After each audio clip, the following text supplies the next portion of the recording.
Everyone, मैं Bhupendra. Geography old paper series में काफ़ी दिनों बाद हमारी मुलाकात हो रही है और काफ़ी दिनों से मेरे वीडियो नहीं आ पा रहे थे। तो कुछ पारिवारिक कारण थे जिस कारण से मैं आपके लिए वीडियो नहीं ला पा रहा था और आपको जो असुविधा हुई उसके लिए मुझे बहुत ज़्यादा खेद है। लेकिन अब कोई चिंता की बात नहीं है, रोज़ाना रात्रि 9 बजे आज से आपको वीडियो डेली कंटिन्यू मिल जाएंगे। तो मैं कोशिश करूंगा कि आने वाले समय में जो भी हमारी गैप हुई है इसकी मैं भरपाई करूं और हमारी जो ओल्ड पेपर सीरीज़ है इसको मैं जल्दी से जल्दी ख़त्म करके नए जो हमारे विषय हैं उस विषय पर क्वेश्चन लेके आऊँ।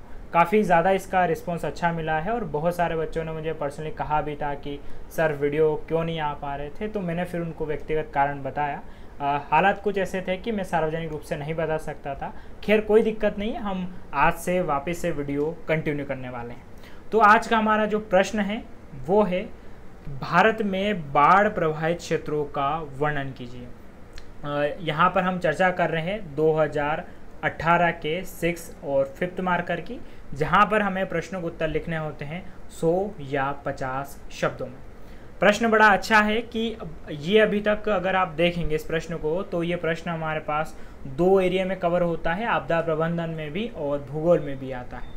तो इस प्रश्न को हमें उसी के अकॉर्डिंग आंकड़ों के साथ लेकर यहाँ पर चलना होगा।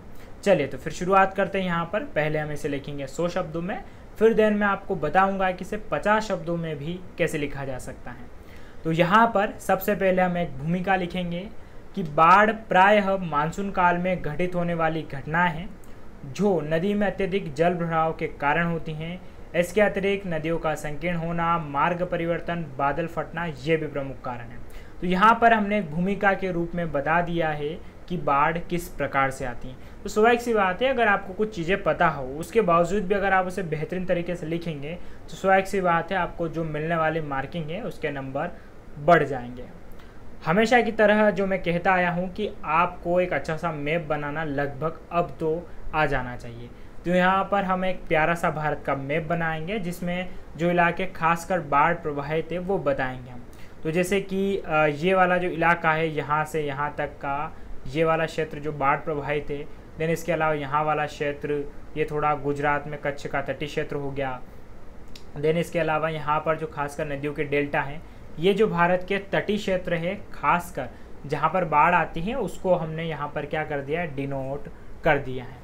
तो यहाँ पर आप मैप ज़रूर बनाएं, मैप बनाने की आप अपनी आदत ज़रूर रखें और मैं आशा करता हूँ कि इतने दिन में आप मैप जो बनाना है खासकर एमपी और इंडिया का बहुत हद तक अच्छे से सीख चुके होंगे। तो यहाँ पर हम लिखेंगे अब आंकड़ों के साथ में। तो भारत में प्रतिवर्ष 7 मिलियन हेक्टेयर जो क्षेत्रफल और बाढ़ की वजह से प्रभावित होता है। और अगर आप डेटा के रूप में देखेंगे तो हर साल जो बिहार है उसका नंबर तो फिक्स आता है, लेकिन हर साल नई जगह भी उसमें शामिल हो जाती हैं। लाइक दैट इस साल जैसे कि जयपुर उसमें शामिल था, पिछली बार मध्य प्रदेश के मंदसौर जिला शामिल था। तो वैसे हर साल नई नई जगह बाढ़ आती हैं, लेकिन कुछ इलाके फिक्स होते हैं जहाँ पर हर साल बाढ़ आना तय होता है।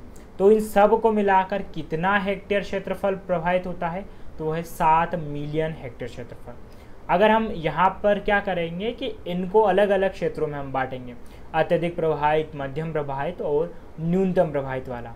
तो अत्यधिक प्रभावित क्षेत्र की हम चर्चा करें तो इसमें गंगा के निम्न मैदानों, गंगा ब्रह्मपुत्र के मैदान, कोसी, महानदी, गोदावरी, कृष्णा, कावेरी क्षेत्रों को शामिल किया जाता है और जहाँ पर प्रतिवर्ष बाढ़ आती है। यानी कि अत्यधिक प्रभावित क्षेत्र कौन कौन से हैं जहाँ पर फिक्स है कि हर साल बाढ़ आएगी, जैसे गंगा ब्रह्मपुत्र बिहार वाला हिस्सा हो गया है, कोसी में भी लगभग बिहार, महानदी ये उड़ीसा वाला हिस्सा हो गया, गोदावरी महाराष्ट्र, कृष्णा कावेरी ये साउथ के हिस्से शामिल है।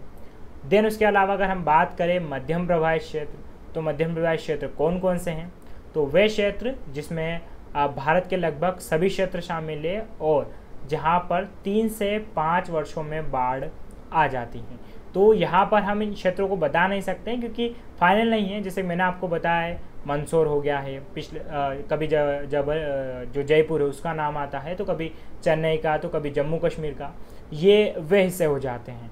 देन इसके अलावा न्यूनतम प्रभावित क्षेत्र तो प्राय वे क्षेत्र जहाँ वर्षा न्यूनतम होती है किंतु बादल फटने से बाढ़ की स्थिति आ जाती है।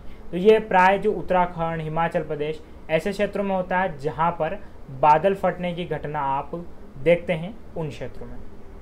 तो साथियों ये था हमारा उत्तर 100 शब्दों में जिसमें हमें क्या बताना था, भारत के बाढ़ प्रभावित क्षेत्र। हमने आराम से और बहुत अच्छे से इसको बताया है। अगर हम इस प्रश्न के उत्तर की चर्चा करें कि इस प्रश्न के उत्तर को हम 100 शब्दों में कैसे लिख सकते हैं, तो देखिए इसके लिए फिर आप 50 में कैसे लिख सकते हैं, तो इसके लिए आप एक काम कर सकते हैं कि शुरुआती ये जो है इसको बिल्कुल हटा दें, यहाँ से भूमिका लिखने की ज़रूरत नहीं है।